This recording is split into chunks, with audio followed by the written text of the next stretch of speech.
আপনারা জানেন গত 10/1/2025 তারিখ আমাদের নেত্রকোনা পৌরসভাধীন বড়বাজার এলাকায় একজন অবসরপ্রাপ্ত শিক্ষক দিলীপ কুমার রায় উনি তার নিজ বাসায় নৃশংসভাবে হত্যার শিকার হন।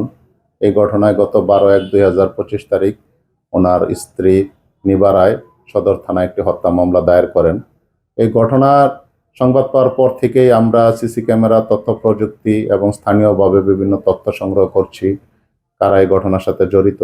তার প্রেক্ষিতে আমরা গতকালকে নেত্রকোনা পৌরসভা এলাকা থেকে রুক্কু চৌহান নামে একজন আসামিকে আমরা গ্রেপ্তার করতে সক্ষম হই এবং তার বিরুদ্ধে ইতিমধ্যে আমরা দেখতে পাই যে নেত্রকোনা সদর থানায় এবং টঙ্গী থানায় চুরি, ছিনতাই এবং মাদক মামলা সহ মোট 4টি মামলা বিজ্ঞ আদালতে বিচারাধীন আছে। এই মামলার ঘটনার বিষয়ে তাকে আমরা জিজ্ঞাসাবাদ করেছি এবং আরো ব্যাপক জিজ্ঞাসাবাদের জন্য তাকে 7 দিনের পুলিশ রিমান্ডের আবেদন সহ আমরা বিজ্ঞ আদালতে প্রেরণ করছি।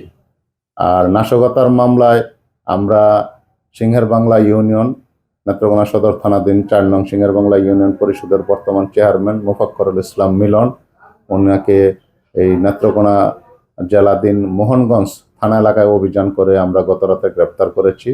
তাকে আমরা রিমান্ডের আবেদন সহ বিজ্ঞ আদালতে প্রেরণ করছি এবং ভিন্ন আরেকটি নাশকতার মামলায় আমরা দক্ষিণ বিশ্বরা ইউনিয়ন যুবলীগের সভাপতি বজলুল কাদের নয়নকে আমরা গ্রেপ্তার করেছি। তাকেও আমরা বিজ্ঞ আদালতে আজকে সুপর্দ করছি। নেত্রকোনা পৌরসভাধীন চকপাড়া এলাকা থেকে আলমগীর হোসেন নামে একজন কুখ্যাত মাদক কারবারি, আপনারা জেনে খুশি হবেন যে সে এতটাই কুখ্যাত, তার বিরুদ্ধে ইতিমধ্যে 19টি মাদক মামলা বিচারাধীন রয়েছে এবং সে 19টি মাদক মামলার এজাহার নামী আসামি। সেই আসামিকে আমরা 5 গ্রাম হিরোইন সহ আবারও গতকালকে গ্রেপ্তার করতে সক্ষম হয়েছি এবং তার বিরুদ্ধে আমরা সদর থানায় একটি মাদক মামলা রুজু করেছি এবং এই বিষয়ে আমরা আইনগত পদক্ষেপ গ্রহণ করছি এবং তাকে আজকে বিজ্ঞ আদালতে আমরা প্রেরণ করি। সবগুলো মামলায় আমরা দেখতে পেরেছি যে নেত্রকোনা সদর থানার মামলা এগুলো 2007 সাল থেকে 2023 সাল পর্যন্ত তার বিরুদ্ধে 23টি মাদক মামলা রুজু হয়েছে এই সদর থানায়। আমরা তাদের যে পিসিপিআর আছে, তাদের যে মামলার রেকর্ডগুলো আছে, এগুলো সহ আমরা বিজ্ঞ আদালতে উপস্থাপন করছি।